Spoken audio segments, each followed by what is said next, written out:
Ubushize twize ku rukundo. Imana ni urukundo kandi umwuka wayo niwo uhuza imitima yacu. Iyo abantu bakundana, Imana iba iri muri bo. Iyo badakundana, nta Mana iba iri kumwe nabo. Umuntu udakunda ntabwo azi Imana, kuko Imana ni urukundo kandi imenyekana muri twe iyo dukundana. Urukundo ni umwuka w'Imana utuma umuntu yita ku wundi nta nyungu bwite agamije. Ugatuma ukunzwe nawe agandukira uwumukunze adashidikanyije. Urukundo ni rwo buryo abantu babanamo. Umukuru yita ku mworoheje, uworoheje nawe akagandukira umukunda, cyangwa se baba bangana bagakundana ndetse bakagandukirana. Twabonye kandi ko kugira ngo urukundo rube mu bantu haba hagomba kuba byibuze abantu babiri cyangwa barenzeho. Haba harimo umwe witwa ukunda, agomba kuba ari umwe atarenze umwe. Iyo babaye benshi bagomba kugiramo umwe uba mukuru muri bo, abandi bakagenda bakurikiraho bahana intera. Abandi rero nabo bitwa abakunzwe cyangwa se ukunzwe. Ashobora kumwe cyangwa akarenga umwe, ariko ntabwo ashobora kugira umukunda urenze umwe. Iyo babaye benshi, kwa kundi nyine twabivuze, bagomba gukurikirana mu ntera. Ukunda afite inshingano zikurikira: kwigarurira uwo akunda, kuko ukunda aba ashaka kugira ngo akube hafi abone uko agufasha. Inshingano ya kabiri ni ukukugaburira no kuguha ibikenerwa. Inshingano ya gatatu ni uguteza imbere uwo akunze. Inshingano ya kane ni ukumurinda no kumuha ihumure. Inshingano ya gatanu ni ukumwigisha, amutoza kumvira ndetse no gukunda abaruta. Ukunzwe we afite inshingano imwe rukumbi gusa yo kwemerera wa wundi umukunda, akamukorera ibyo agamije byose kumukorera, cyane cyane ko nta n'inyungu aba abifitemo, ahubwo ukunzwe ari ufite inyungu. Iyo muri izi nshingano habuzemo n'imwe, urukundo ntirwongera kugaragara, ahubwo ruraceceka. Icyaha ni ukubura urukundo mu mutima w'umuntu. Iyo ziriya nshingano zitubahirijwe nk'uko tumaje kubivuga, haba mu mutima w'ukunda haba no mu mutima w'ukunzwe, urukundo ruraceceka. Icyaha cyavuye hehe? Ibintu byose Imana yaremye byari byiza, kuko ntushobora gukora ibintu ugamije gukora ikibi. Ibintu byose utunze uba ubikeneye, kandi ntawe utunga icyo adakeneye. Imana rero ibintu byose yaremye irabikeneye kandi irabikunda, kuko ntago yarema ikintu kitayifitiye akamaro. Icyaha rero cyavuye he? Icyaha cyavuye ku mukerubi, ariwe marayika utwikira. Yari yararemanywe ubwiza bwinshi n'ubwenge bwinshi, hanyuma ubwenge bwe buza kumuyobya, arahinduka. Uwo mumarayika yakujije umutima we ashaka kwigira Imana aho kuyumvira, kuko Imana ariyo iri hejuru ya byose, nigomba kumvirwa. Uwo mukerubi ati, ndi Imana nicaye mu ntebe y'Imana iri hagati mu nyanja, kandi agereranya umutima we n'uw'Imana. Byagenze gute se ngo umukerubi ayobe? Iyo usomye muri Yesaya umutwe wa 14 umurongo wa 12 kugeza kwa 14, usanga ko uyu mukerubi yigereranyije n'Imana, agashaka kuba Imana ngo ayobore inyenyeri zayo. Iyo dusomye muri Ezekiyeli 28 umurongo wa 2, yigize Imana. Umurongo wa 3, azi ubwenge bwinshi cyane kurusha Daniel kubera ko azi n'ibihishwe. Umurongo wa 5, kubera ubwenge yigwirije imitungo. Ku murongo wa 12 kugeza kwa 13, yahoze ari mwiza atarayoba, kuko Imana yamuremye mu mabuye y'agaciro kenshi. Umurongo wa 14, yari umukerubi urambura amababa utwikira, kuko yari umurinzi. Umurongo wa 15, yari intangarugero kugeza ubwenge bwe bumwononnye.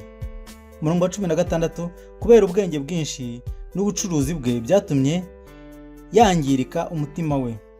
Umurongo wa 17, ubwiza bwe butuma yirata, kwamamara bimuyobya ubwenge. Dusesengure rero muri iyi mirongo tumaje gusoma hejuru. Yari umuhanga cyane kurusha Daniel, ndetse yari azi n'amabanga ahishwe. Yari na mwiza byatumye yamamara. Ibyo byose byatumye icyubahiro yahabwaga yishyira hejuru, atangira ubucakura, arunda ubutunzi ndetse ahimba ubucuruzi. Ubutunzi bwe n'ubwo bucakura bituma yishyira hejuru, yigereranya n'Imana. Tugarutse kuri ya shusho y'uruziga rw'urukundo, umukuru niwe uba ugomba gukorera umuto, nk'uko umubyeyi w'umugabo wundi niwe uba uri mukuru mu muryango. Akenshi buryo uzarebe, niwe utanga ubuzima bwe bwose, niwe utanga igihe cye cyose, yirukanka ashaka ibizatunga abana ndetse uzatunga umuryango, yirukanka ashaka ibizatunga umuryango we, kandi burya ni nawe umenya icyerekezo cyawo. umuto rero yubaha umukuru. Imana niyo iri hejuru ya byose kandi niyo iduha byose, no mu ijuru nuko bimeze. Satani nawe yari muri ruriya ruziga rw'urukundo, hanyuma umutima wishyira hejuru yigira Imana. Birumvikana ko yahise atangira ubucuruzi bwe. Ubucuruzi gute? Bigereranye nka kwa kundi umuyobozi aba ashinzwe guha serivisi hanyuma akakugora ngo ubanze umuhe akantu, cyangwa se nk'abavandimwe baba bahuriye ku bintu byo mu rugo, noneho umwe ugasanga yabakinnye amayeri, yabyigwijeho, atangiye kubahenda ubwenge kugira ngo agire icyo abavanaho cyangwa bagire ibyo bamukorera. Nuko nawe ubwo bwenge bwe bwatumye ayoba, agwiza imitungo myinshi, kuko nk'uko twabisomye hejuru. N'ubusanzwe ariko ubucuruzi niko bukorwa, ni uguhenda ubwenge abandi, ibyo bari kubonera ubuntu ukabibaha ku kiguzi ugamije inyungu zawe bwite. Ibintu byose byo ku isi twabihawe n'Imana ngo bitubesheho, nyamara hari ababigize imitungo yabo bwite, barayigwiza maze bigereranya n'Imana kuko batunze. Ariko se iyo dupfuye imitungo ntituyisiga? Byerekana neza ko ibyo dutunze atari ibyacu, ahubwo twabifashe ku ngufu. Muri kampani umuntu ubutunze aba ari umwe, ari we nyirayo. Abakozi bose bafata ibintu atunze bakabisaranganya kugira ngo bibafashe gukora akazi. Iyo umwe rero afashe agashaka kubyiharira, iyo nyiri kampani abimenyera amwirukana, n'ubundi akagenda nta kintu ajyanye kuko yabisanze aho. N'ubundi nkatwe nk'iyo dupfuye n'ubundi tugenda nta kintu tujyanye nk'uko twabisanze hano ku isi. Niyo mpamvu no mu isi gutunga ibintu ukabyima abandi ari icyaha kizajyana abantu mu muriro utazima. Satani nawe yahise yirukanwa ndetse asiga akoze akajagari gakomeye mu ijuru. Icyaha rero ahita akinjiza mu isi ndetse akinjiza no mu bantu. Byagenze gute? Ibintu byose Imana yaremye ku isi byari byiza, nyuma inzoka iraza itera umugore gushidikanya, yubaha umugabo we amutegeka, bombi bafatanya gusuzugura Imana, barya urubuto rwabujijwe. Iyi nzoka niyo yitwa umwanzi Satani, ni nayo iyobya abantu mu isi. Nuko yigisha umugabo inyuze mu mugore, ibigisha nabo kwigeranya n'Imana. Uwubahaga yishakira ibyubahiro, uwubahaga arasuzugura, ndetse batangira no kwigira utumana, ariko utumana nyine twikunda.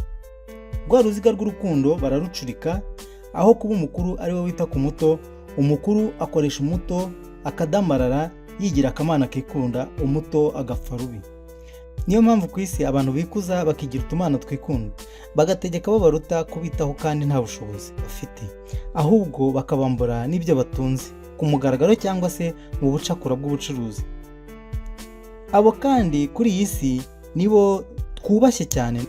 Ibyaha byose biri muri iyi si bishingiye ku kurwanira imitungo. Buri wese azi ngo arimo arashaka ikimutunga, naho ari kubangamira imibereho ya mugenzi we. Ibyaha byose bitwicira ubuzima biterwa n'abantu badafite urukundo, ahubwo bikunda bagacurika amahame y'urukundo, aho bakabaye bitaye ku bo bashinzwe, ahubwo bagategeka abo bashinzwe kuba ari bo babitaho.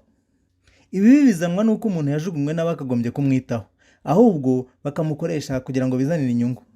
Ibi bizanwa n'uko umuto yikujije aho atikujije, ahandi umuto yarajugunywe n'abakagombye kuba bamwitaho, ahubwo bakamukoresha kugira ngo bizanire inyungu. Yesu yarabyitegereje ubwo intumwa ze zirimo kwibaza uzaba umukuru mu bwami bw'Imana.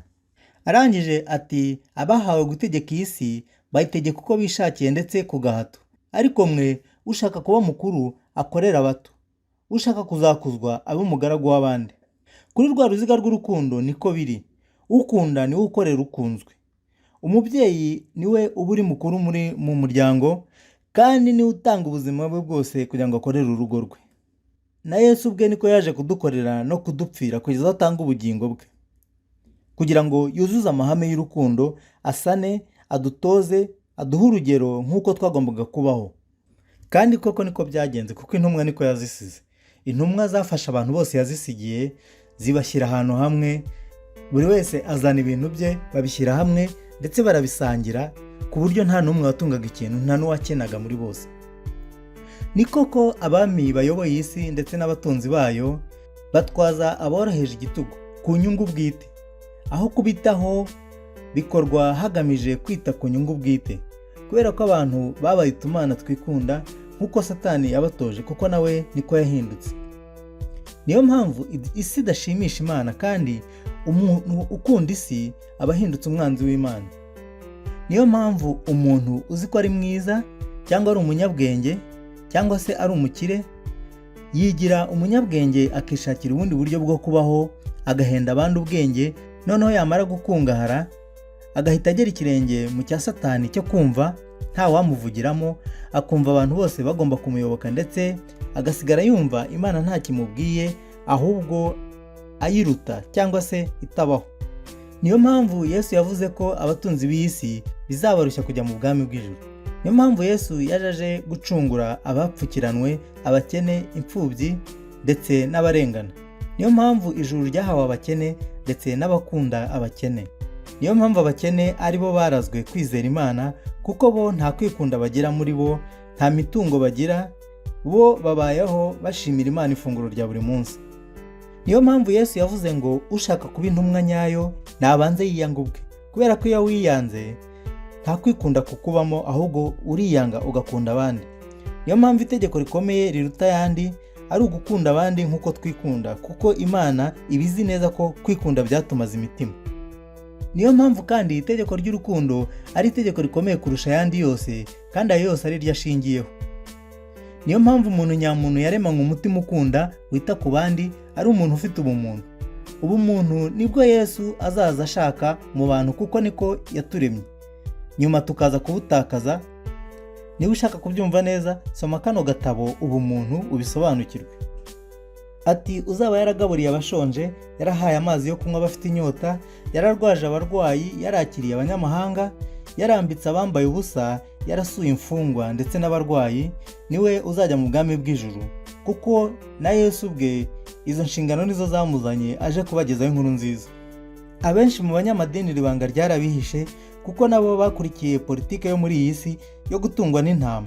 Ariko niba uri umukire, niba uri umunyamadini bamwe bagenda ku mihango y'idini, niba uri umutegetsi, ibi byose ushobora kubihindura ugakurikira ishusho y'urukundo, ugasubira muri rwa ruziga rw'urukundo. Nutisubiraho bizakugora umunsi Umwami Imana izaza guca imanza. Bantu mufite imyumvire ishingiye ku madini, mureke ibibatanya, mushyire intama zose hamwe mu rukundo, mureke kuzitatanya niba koko muri abakristo ba nyabo. Aha ndahamagarira buri mukristo wese kwiga neza ishusho y'urukundo uko rukora, akareba aho ahagaze muri irya shusho ndetse akitwara nk'uko urukundo rudusaba.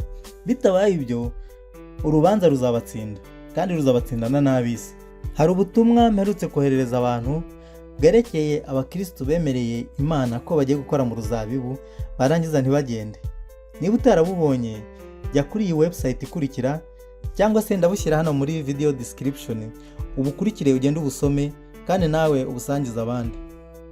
Ubemera ni njye aba yemeye, kandi unyemera aba yemeye yantumye. Uwemeye umuhanuzi kuko ari umuhanuzi ahabwa ingororano y'ubuhanuzi, kandi uwemera umukiranutsi kuko ari umukiranutsi azahabwa ingororano y'ubukiranutsi. Nawe rero fata ubutumwa ubwoherereza abantu bose uzi, nk'uko mbutanze nawe niko uri bube butanze. Imana ishobora byose izaduhana umugisha. Murakoze, mugire umunsi mwiza.